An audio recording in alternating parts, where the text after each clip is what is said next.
Hey friends, Dr. Christy here, and today I want to talk to you about a little thing that's a big deal in your body and what it can cause and how it can manifest as physical pain sometimes, and then what you can do to support yourself through it. It's called the ileocecal valve.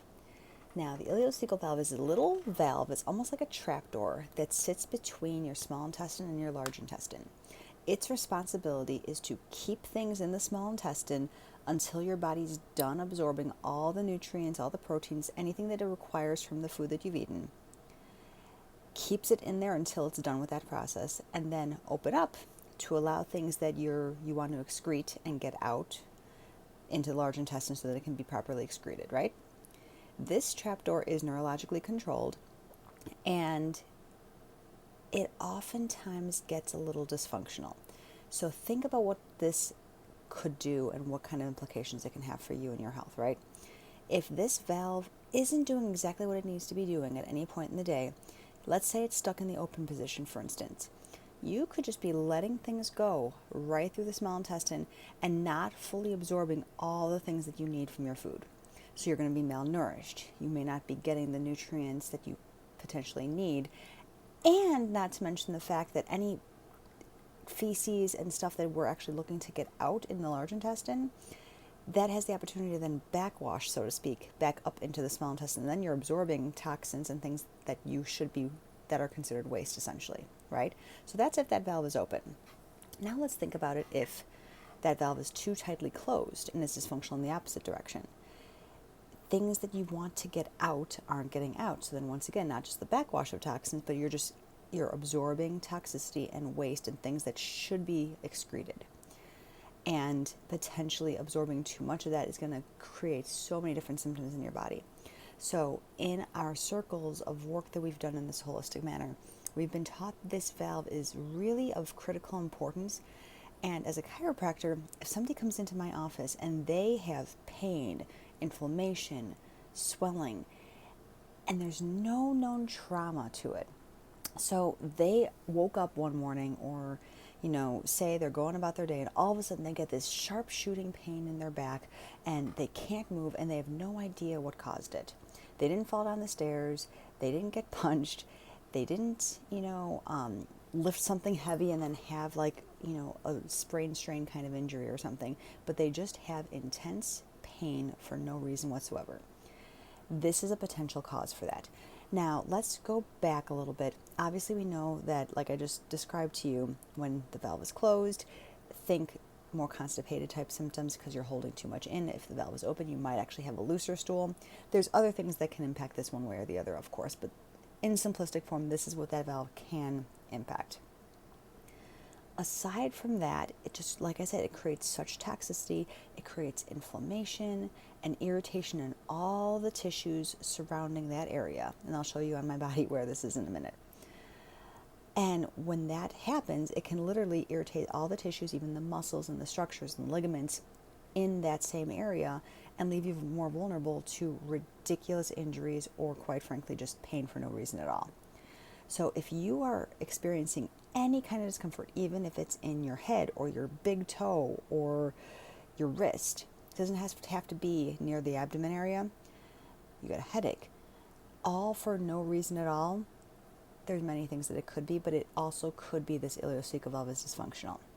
So what do you do if you think that this might be something that you're dealing with? First off, I want you to think through if this valve might be closed or open. You can look to your bowel movements to determine which one it might be. If you're not sure if your bowel movements are completely normal, then you're going to just kind of guess and just do the best you can. But first, before I show you on my body how we kind of work with this, I want to tell you there's 4 main things that impact this ileocecal valve. It could be something that you're eating. So we know them as the DAPEs, okay? Something that you're eating, something in your diet, right? So anything that's rough, popcorn, chips, nuts, seeds, anything that could get caught. Anybody who has diverticulitis knows that eating some of these types of foods can get caught in those diverticuli and then potentially cause infection. Same kind of thing here. Anything rough. Let's face it, eating popcorn is like eating baby razor blades in your intestines.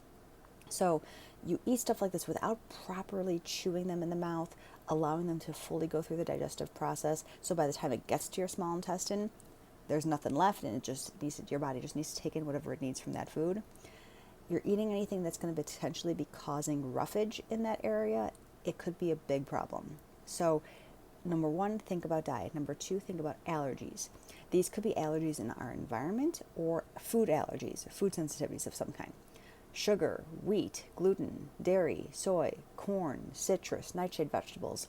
The list could go on. Everything is specific to you and unique to your body.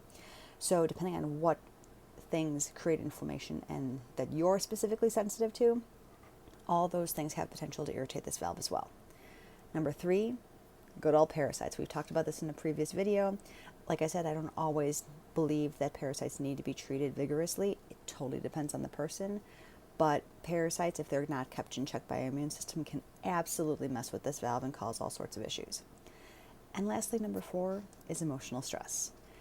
Like we've talked about numerous times, the things that are in our environment and in our daily life, so to speak, really can impact us on a physical level if they're not kept in check.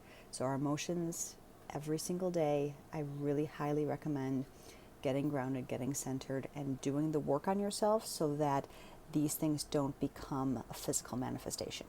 Okay? Now to the fun part. So I'm going to back up just a little bit here.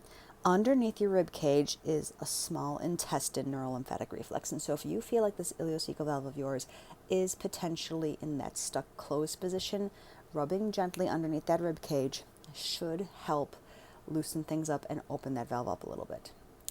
If you think the valve is potentially open, in that stuck open position where you might have a little bit of a looser stool, you come right below, right here on the front of your hip bone. That is your ASIS, that's the anterior superior iliac spine for those chiropractic and musculoskeletal anatomy type nerds out there, okay? Right in the front of your hip bone, but just below it, rub there a little bit. This one right here, right inside the little bicipital groove when it kind of goes back and forth right there. And then right in the back of your neck, about at the middle. You want to do it like right along the C3, C4, C5 area. Those three reflexes can help support the ileocecal valve on a lymphatic level to try and release that tension, okay? And last but not least, you can literally do this in a physical way. So if you go about halfway, and this is of course on your right side of your lower abdomen, okay? If you go halfway between your belly button and that hip bone, okay? Meet about halfway and then push down. If you have some tenderness in there, yes, it could be your appendix, and if you have a fever and there's other things going on, please go to the ER because, yes, this could be an appendix issue. However, so frequently people end up in the ER thinking they have appendicitis and their appendix is totally fine, and it's really actually just ileocecal valve that's causing them some problems. You go halfway between those 2 points, push down. If you feel like that valve is slightly in the open position, you can pull it up and left, up to the left, like towards the belly button. That will allow it to close. Sometimes if you do this, you'll hear a little gurgle. Sometimes it'll just feel uncomfortable, but then also relieving at the same time. If you feel like that valve might be open, then, or I'm sorry, if you feel like that might be closed and you want to open it, then you want to do the opposite. So then you want to go, like I said, right in between the belly button and the hip bone, and then move down into the right, which would be right towards that hip bone. Once again, you could feel some pain and discomfort, maybe some gurgling. Some of these things should help tremendously if this is what you have going on. And of course, avoiding those 4 DAPEs, the diet, allergies, parasites, and emotional stress, anything that you can do to help support those things, which would be ultimately the root cause of why this ileocecal valve syndrome, for instance, would be recurrent and why it would be an issue for you. So just my tips for the day: if you have any kind of pain, discomfort, inflammation, swelling, drama in your life or in your body without a traumatic, obvious cause, check this out. It might be a thing for you, and it might be really, really helpful. So drop any questions below if you have them, and until next time, have a good day.